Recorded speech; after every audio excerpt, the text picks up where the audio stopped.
Che cosa faccio? Scrivo e come vivo. Welcome, everyone. Thank you so much for joining us on our informal Q&A after our Italian songs and arias, Songs of Hope and Resilience. And thank you all for coming. I'm here with the artists, Rochelle Bard, soprano, and Errin Duane Brooks, tenor, who are just such delightful artists, and you're going to learn they're just as great people as well. So why don't we start with Rochelle? Tell us about your training as an artist. How did you come to be a singer, and where did you get your love of music from? Oh, goodness. My love of music came from the fact that my grandmother was a beautiful singer. My grandfather always had opera playing in the background from as far as I can remember, and Chopin. He was obsessed with Chopin. And my parents took my sister and I to concerts from when we were really little. And I just was desperate to play the piano. I begged my mother to get me one of those little toy pianos so that I could have lessons, and she did. And I just was hooked ever since. Singing wise, I had a really crooked path to singing because I was a pianist for a lot of years. I was pretty shy through school. I didn't really want to be in I don't the believe that spotlight. for a second. I swear. No, I didn't really have the personality that was like, look at me. I was happy to be collaborating and making music with people. And I accompanied my sister, who's a beautiful musical theater singer. And so I didn't really come into it myself until later. And then people told me that I was a good singer, and I didn't believe it for a while. I got into Chautauqua and Tanglewood young artist programs, and I told people that I was a pianist because I didn't identify yet as a singer. So it just sort of one step at a time. I do own the fact that I'm a soprano now. So that's pretty obvious to us all after that performance. Bravo. So let's move on to Errin Duane Brooks. Errin, now tell us about your journey as an artist. How did you come into be a singer, and how did you first find your love of vocal music? You know, honestly, as far as opera goes, I kind of fell into this thing. I know growing up, we grew up, me and my siblings, we grew up singing in the church. My mother and her side of the family, her parents, my grandparents, would take them to church and they would sing in the choir, and I would see my sisters and my cousins in the choir, and I'm sitting in the pews next to my mom, and I see all them in the choir stand, and I'm saying, I want to go up there. So I start to go up there, and my mom pulled me down, said there are certain things you have to do first. And so I did those things, and I've been singing in the church growing up. And honestly, until high school, I never sang outside of church. And that was when my mother put me in choir, well against my wishes. She introduced me to the late, great Dr. Alice Lloyd, who introduced me to a world of classical music, a world I hardly knew. Shout out to teachers and mentors for pushing us all in the right direction and keep encouraging us. Amen. Because I didn't know what I wanted to do. I just knew I enjoyed singing. And like Rochelle, I was shy. I always wanted to be in the background. I wanted to be in the group. I loved harmonies. I loved harmonizing. But then there were like a lot of guys in my church choir who were shy and were, it wasn't cool for guys to sing. But me already wasn't cool. So what I had to lose. So the director said, hey, anybody want to sing this song? I raised my hand, I went up there and I sang it, and then I've been singing literally ever since. Now, in our last time we spoke, you were a football player in high school, is that correct? Yeah. Like that was the thing. That's how my mom tricked me. She let me play football, but what she didn't tell me was that she was putting me in choir, which would give me an extra hour of school. Who wanted that at 14? So I did that eventually. And it turned out to be the best thing that ever happened to me, because now I'm making a living in music. And I didn't think at all that I would be doing this. I mean, there was a part of me that said, maybe I could be a gospel singer. Maybe I could be an R&B singer. But I know when I got into college at the 11th hour, because I was going to go to the Marines, and this was 2003, we were engaged in combat, and I was ready and willing to go. But my pastor and his two oldest boys, his oldest boy was at college, and his second boy, we graduated the same year, and he was going to that college, Madonna University, and they told me to apply. They had good things to say, and I applied and studied music and majored in vocal performance my second year in college. And around my fourth year, I decided to go into opera. They were a very big music theater school, so we did a lot of the classic stuff like West Side Story, Ain't Misbehaving, um, Phantom of the Opera, Godspell, and but opera was what was really calling to me. And so I got my bachelor's in vocal performance, then I got my master's in vocal performance at Bowling Green State University. And then I sang in Chicago for 3 years, sang in Detroit for a few years, my hometown. And then I moved to New York in about 2017, and I've been here ever since. Well, that was the 2017, but you must have been pretty closely to New York when you sang the last time with Seton Hall at the Classical Concert Series when you sang the Madama Butterfly with us. Yeah, I was I did Pinkerton there, and I think that was December of 2017, because I know it was after I covered Dick Johnson and Fanciulla del West with New York City Opera, and that was after I hired Peter Ransman as my manager, and we've been running ever since, literally. You've had a great That's how I year. met you. Last year, you made your Metropolitan Opera debut. Congratulations. What was it like Oh, thank stepping you. on that stage? I could feel the spirits of my foremothers and forefathers who graced that stage and those who weren't able to grace that stage and should have. So it was a very surreal experience for me. And to have the great cast that we had and to have the great crew that we had, it was really an experience mm, who any of us would ever forget who were involved in that production. Well, congratulations. I know, Rochelle, you had a very major performance of Tosca with Hawaii Opera. It got rave reviews. That's one of your signature roles. Is that one of your favorite roles to play, that Tosca role? Absolutely. She's such an incredible character, and she just goes through this range of emotions that she wears on her sleeve. And I love that kind of character. Honestly, I tend to love the most whatever character I'm playing in the moment. So I've said in the past that Violetta is my favorite, or Lucia is my favorite. Currently, Tosca is my favorite because she was my last. So, I just get completely immersed when I'm doing them. I kind of fall in love with the story and the person that whoever the character is. I get really absorbed. It's hard not to with those melodies and the fieriness of those characters. Must be an incredible feeling. And you get to jump off the parapets at the end of the opera. Like, what's better than that? It's amazing. I had a landing pad that was, I mean, maybe twice as wide as I am. And I had 4 large Hawaiian men just waiting to catch me in case I bounced off of it. But, it was such an emotional show. We had a wonderful director. She came up to me after one of the dress rehearsals and she said, I'm going to put a chair for you backstage for after Act 2. And I said, oh, no, I'll be fine. I'm fine. And then it turns out in our final dress rehearsal and in our performances, I would get off stage after Act 2, after singing VC Date and having this horrifying scene with Scarpia that was so gritty in this particular production. Grimy and literally had to get off stage, sit down and cry for a second. I was so into it.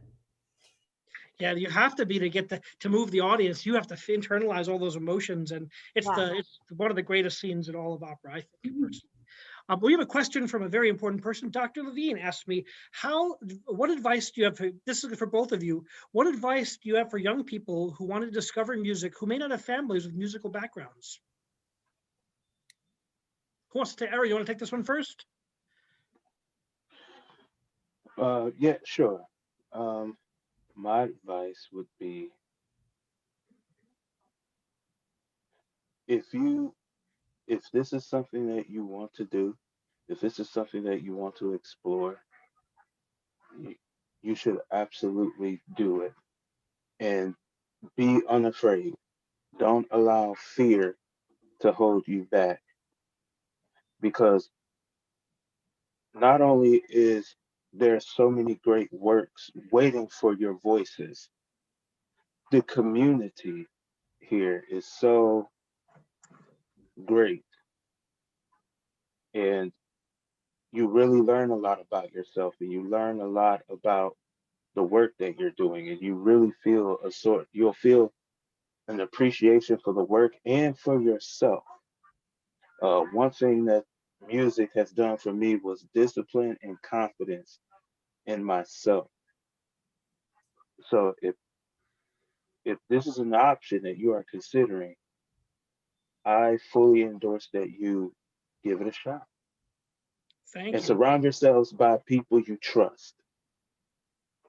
I can't stress how important the teachers and the mentors are in that process, who guide us, all of us, and who have supported us. And it's amazing the impact they have continually for the rest of our careers. How about you, Rochelle? Amen. What did you say about that? I'm just thinking that I feel like the younger people, I'm aging myself as I say these words, but the younger people have such access that I never had when I was in school or in my 20s. Just the fact that you all have YouTube and Spotify and everything at your fingertips. I remember somebody said to me years ago, they said, "Oh, I could hear you singing Aida someday." I didn't even know what it was. I didn't know what it was, because I didn't grow up in a family that, like, we didn't talk about opera. I heard it, but I didn't really learn too much about it. And now I just feel like everybody has access, and there's so many forums online where students can talk to each other, or young professionals can sort of gather. And I would say the other thing is, and I'm not saying this just because of Dr. Levine, but learn how to play the piano. That has saved me so many times in my lifetime. I have, it's not an easy thing to support yourself doing music only. Most people have another job somehow to support themselves. And I've been lucky enough that I started with piano, and all of my jobs are musical. And so I find them all to be satisfying in my soul. And I don't need to have a 9-to-5 desk job or a teaching job where I might lose my voice from talking to kids all day. You know what I mean? So I feel like having— Now, do you teach privately? Do you teach private voice? Yeah, I teach voice and piano, mostly via Zoom now. Yep, that's the way these days, certainly via Zoom. And Jason, so, yes. I'm sorry. I just want to say one Of time, course.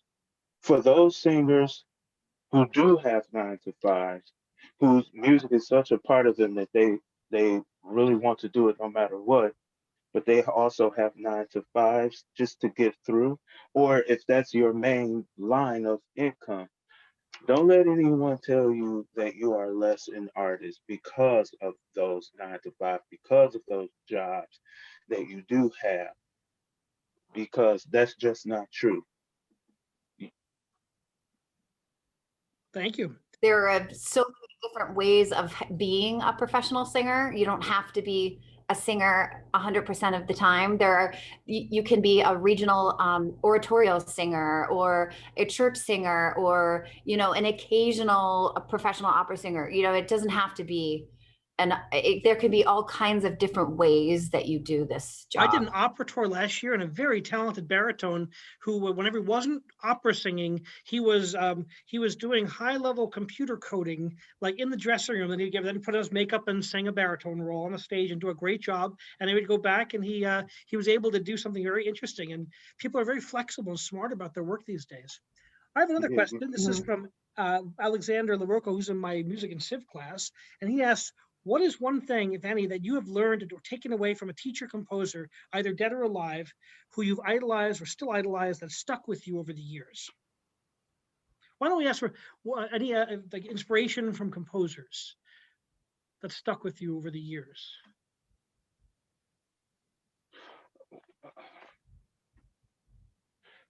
I, Well, I I know for can't. There's sure so my teacher. Oh, I'm sorry. You know, Rochelle, you go first. please. I need to No, think no. about it. Errin, you start. You're on first. Okay. Well, I know for a fact, my voice teachers were great influences in my singing life. Just being fortunate to have the teachers I had at the times I had them, and them introducing me to composers such as um, Dupart and Debussy and Fauré and Schubert, Schumann, all these great composers of art song and opera. You know, art song came first, you know, just to develop the technique.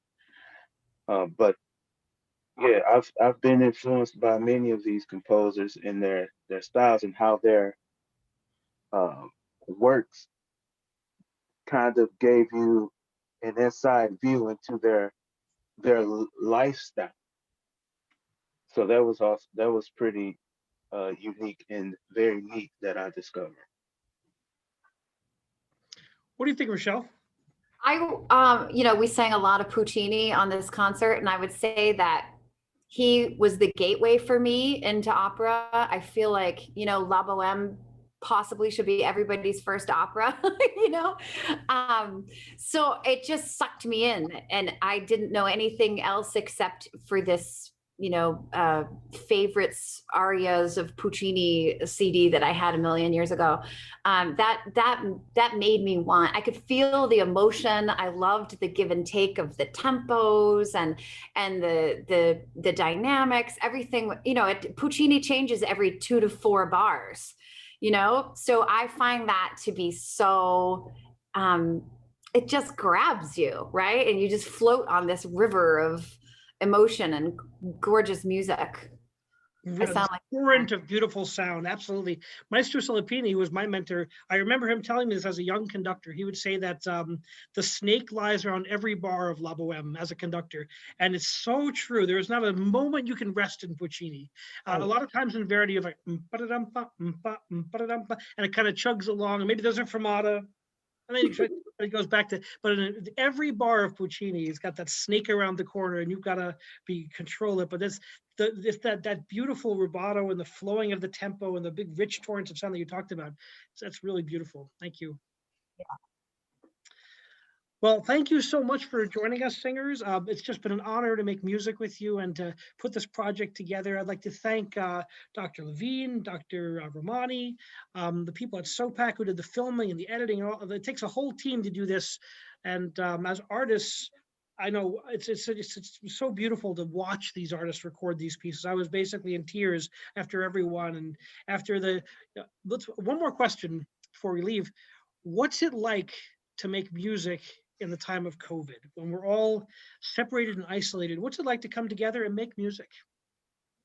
Well, one of the great things about this, if I can point to a great thing about this, is that it gives us a chance to dig deeper into exploring new and innovative ways to render our art to the community, and which will in turn revamp or revive us mentally, emotionally, spiritually. So the creativity and the innovativeness and the community, which is, in my opinion, is why music is just as important as science and math, because people who are unable to express themselves in the way that they wish, the best way they can do it, and I'm probably speaking for myself, the best way we can express ourselves is musically. And so when that is being shut down, that's such a big part of you. You make it an objective, a primary objective, to find new and innovative ways to render your art. And one of the things I did to cope was I set up in my mind that I had a show the next night. So I would practice every day to, to make sure that my instrument was intact for when we do reopen. Sage words. Trick your mind into saying it's gonna open up again, and we're gonna be ready to go. I love it. Yeah. I'm with you. Rochelle, how about you? What's it like to you to get to make music in this time when you get on the stage again? You know, I have to say, driving home from New Jersey the other day when we recorded this, I I felt like myself again, and I sort of, you're right, Errin, like it boosts your self-confidence. Like during COVID, not being able to sing classically the way that we did for this concert has sort of taken a part away from me. And driving home, I was like, oh my God, I forgot how much I needed that. I forgot how much I love it, you know, and I came home a little bit more confident, like, okay, the world is not ending. We're all going to come back to this eventually, you know? And I have to say, Errin and I have met each other before because we share a voice teacher and a manager, but we have not sung together. And we just had one rehearsal doing the Bohème duet, for instance, and we're just breathing with each other, and it's just intuitive, and It was it's smooth such a like butter. yeah, and Karen's just reading our minds, you know. Yeah. It's just intuitive, and it's really heartwarming. I was conducting you both from the chairs. I was like, just thinking of like, when I was asked to put this together, I'm like, I need great voices who really get it and just sing beautifully. And I'm like, what if, you know, that's what I love to do, is put people together and to see what happens and find synchronicity. And between you and Errin and Karen, boy, it made my whole month just to see everyone come together, and it was beautiful. And thank you, everybody. I want to thank you for your passion and your fire and your voices. And I wish you all a wonderful Thanksgiving. And to everyone who's watching us at home, thank you so much for joining us. And I look forward to seeing you on another performance down the road. Good night. All right. Thank you, Jason. Much peace and love to you all. Take care, everyone, and happy Thanksgiving. You too. Happy Thanksgiving.